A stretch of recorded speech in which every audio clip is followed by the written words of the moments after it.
அரசியல் திட்டம் எதுவும் இல்லை, அரசியலுக்கு வருவதாகவும் சொல்லவில்லை என்று நடிகர் ரஜினிகாந்த் இன்று பனாஜியில் பேட்டியளித்துள்ளார். நடிகர் ரஜினிகாந்துக்கு இந்த ஆண்டின் சிறந்த திரைப்பிரபலம் என்ற சிறப்பு விருதினை மத்திய அரசு அறிவித்துள்ளது. இந்திய சினிமா 100ஆண்டு விழாவை கொண்டாடுவதையொட்டி உருவாக்கப்பட்டுள்ள விருது இது. இன்று கோவாவில் தொடங்கும் சர்வதேச திரைப்பட விழாவில் இந்த விருதினை அமிதாப் பச்சன் முன்னிலையில் ரஜினிக்கு வழங்குகிறது மத்திய அரசு.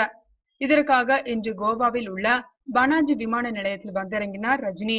அவரிடம் தனியார் தொலைக்காட்சி ஒன்று அவரிடம் அரசியல் திட்டம் குறித்து கேள்வி எழுப்பியது.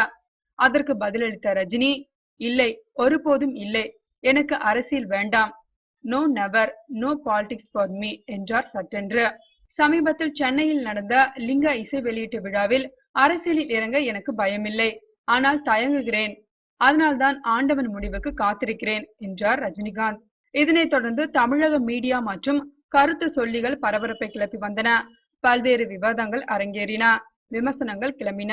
இந்த நிலையில் அவர் ஒரேடியாக அரசியல் எனக்கு வேண்டவே வேண்டாம் என்று கூறியிருப்பது குறிப்பிடத்தக்கது.